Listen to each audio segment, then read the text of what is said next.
শিরোনাম নীরবওয়ার। গ্রামের এক প্রান্তে ছিল একটি পুরনো হাসপাতাল, সেন্ট এলোরার হাসপাতাল। বহু বছর আগে এটি বন্ধ হয়ে গিয়েছিল, কিন্তু লোকমুখে শোনা যেত সেখানে অদ্ভুত কিছু ঘটেছিল।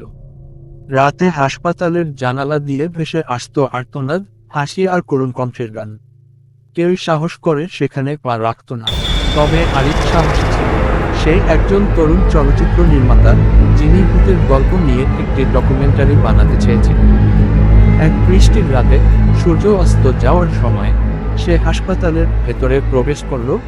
একটি টর্চ, একটি ক্যামেরা আর সাহস নিয়ে। ভিতরে ঢুকতেই শীতল বাতাস তার শরীর ছুঁয়ে গেল। দেয়ালের গায়ে শ্যাওলা জমে ছিল, আর মেঝেতে ছড়িয়ে ছিল পুরনো ডাক্তারি সরঞ্জাম। হঠাৎ করেই করিডোর থেকে একটি ঠুম ঠুম শব্দ শোনা গেল। আরিফ নিজেকে বলল, এটা ইঁদুর হতে পারে। ভয় পাওয়ার কিছু নেই। করিডোরের শেষ প্রান্তে ছিল একটি অপারেশন থিয়েটার। দরজাটা ঠেলে ভেতরে ঢুকলো আরিফ। তার টর্চের আলো ফেলে দেখল ভাঙা টেবিল, ঝুলে থাকা সার্জারির সরঞ্জাম।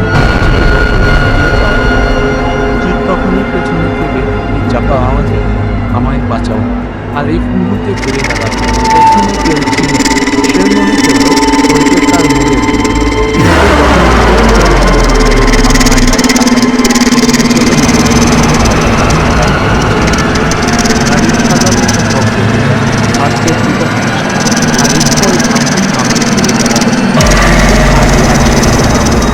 হঠাৎ করেই দরজা নিজে থেকে বন্ধ হয়ে গেল। ঘরের মধ্যে বাতাস ভারী হয়ে এলো, আর চারপাশে ভেসে উঠল কান্নার আওয়াজ। তুমি আমাকে দেখতে শীতল কণ্ঠ শোনা গেল। আরিফ দেখল নারী মূর্তিটি এবার তার সামনে দাঁড়িয়ে আছে।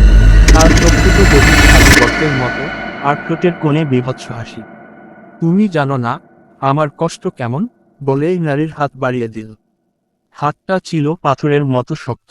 নারীর স্পর্শ পেতেই আরিফ অনুভব করল তার শরীর থেকে কিছু একটাকে টেনে নেওয়া হচ্ছে। তার চোখের সামনে ভেসে উঠল হাসপাতালের পুরনো দিনগুলোর দৃশ্য, ডাক্তারের নিষ্ঠুরতা, রোগীদের চিৎকার, আর নার্সের মর্মান্তিক মৃত্যু। তুমি আমার কষ্ট বুঝবে না, তাই এবার তুমি আমার জগতে থাকবে, নারীমূর্তিটি চিৎকার করে উঠল। ঘরের জানালার দরজা কাঁপতে শুরু করলো।